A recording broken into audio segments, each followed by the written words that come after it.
नमस्कार दोस्तों, स्वागत है आपका हमारे चैनल देविका एजुकेशन सर्विसेज पर। क्या आपने कभी सोचा है कि दुनिया के अलग अलग हिस्सों में रहने वाले जानवर एक दूसरे से इतने अलग क्यों होते हैं? क्यों ऊंट रेगिस्तान में रहते हैं, मछलियां पानी में और बंदर घने जंगलों में? दरअसल हर जानवर का अपना एक खास आवास यानी हैबिटेट होता है जहां वह सबसे अच्छा जी सकता है। आज हम इसी रोचक विषय पर बात करेंगे और जानेंगे कि जानवरों के आवास कैसे होते हैं, वे वहां कैसे जीते हैं और क्यों उनका संरक्षण करना जरूरी है। तो चलिए इस ज्ञानवर्धक सफर की शुरुआत करते हैं।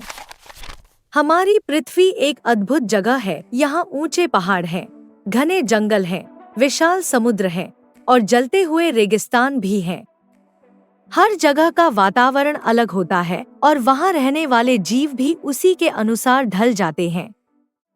आवास यानी हैबिटेट का मतलब होता है वह प्राकृतिक स्थान जहाँ कोई जीव अपनी जरूरतों को पूरा करके आराम से रह सकता है।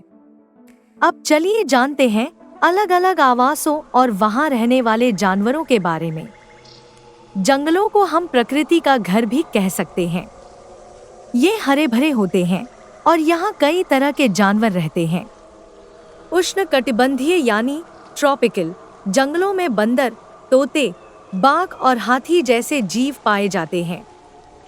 वहीं शीतोष्ण यानी टेम्परेट जंगलों में भालू, हिरण और लोमड़ी जैसे जानवर रहते हैं। जंगलों में रहने वाले जानवर पेड़ों पर चढ़ने, छलांग लगाने और शिकार करने में माहिर होते हैं। बंदर अपनी पूंछ और हाथों से पेड़ों पर झूलते हैं, जबकि बाघ घात लगाकर शिकार करता है। रेगिस्तान बहुत गर्म और शुष्क होते हैं, लेकिन फिर भी यहाँ कई अद्भुत जीव रहते हैं।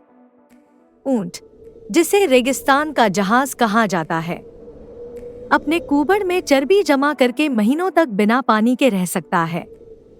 रेगिस्तानी लोमड़ी यानी फेनेक फॉक्स के बड़े कान होते हैं जो उसे ठंडा रखने में मदद करते हैं। बिच्छू और रेत में रहने वाले सांप भी यहाँ आसानी से जिंदा रह सकते हैं। धरती का 70% हिस्सा पानी से ढका है और यही समुद्री जीवों का घर है। मछलियाँ, व्हेल, डॉल्फिन, ऑक्टोपस और हजारों तरह की समुद्री जीव यहाँ पाए जाते हैं। मछलियों के गलफड़े यानी गिल्स होते हैं, जिससे वे पानी में सांस लेती हैं, जबकि डॉल्फिन और व्हेल फेफड़ों से सांस लेती हैं और बार बार पानी की सतह पर आकर हवा लेती हैं। ठंडी और बर्फ से ढकी ऊंचाइयों पर रहने वाले जीव भी बहुत खास होते हैं।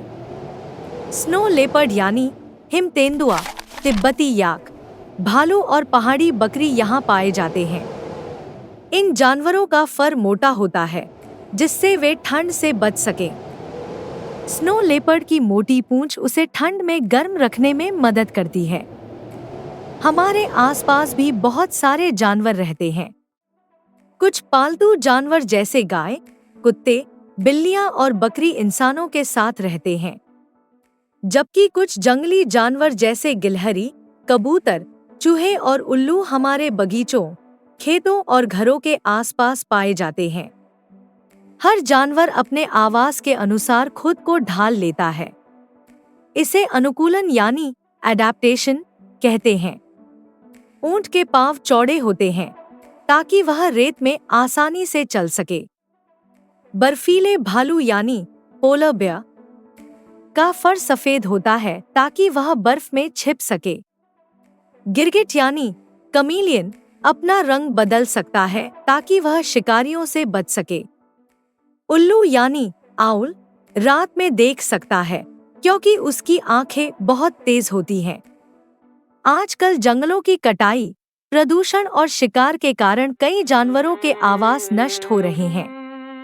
अगर ऐसा ही चलता रहा तो कई जीव विलुप्त यानी एक्सटिंक्ट हो सकते हैं। हमें जंगलों को बचाना होगा, प्लास्टिक का कम इस्तेमाल करना होगा और प्रकृति के साथ मिलकर रहना होगा ताकि हर जीव अपने घर में सुरक्षित रह सके। तो दोस्तों, आज हमने सीखा कि हर जानवर का अपना एक अनोखा आवास होता है और वे उसमें रहने के लिए खास तरीकों से ढले होते हैं।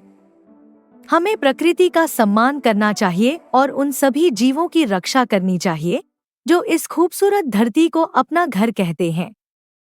अगर आपको यह वीडियो पसंद आई हो तो इसे लाइक करें, अपने दोस्तों के साथ शेयर करें और चैनल को सब्सक्राइब करना न भूलें। मिलते हैं अगले रोमांचक सफर में। तब तक प्रकृति से प्यार करते रहिए और इसे बचाने का संकल्प लीजिए।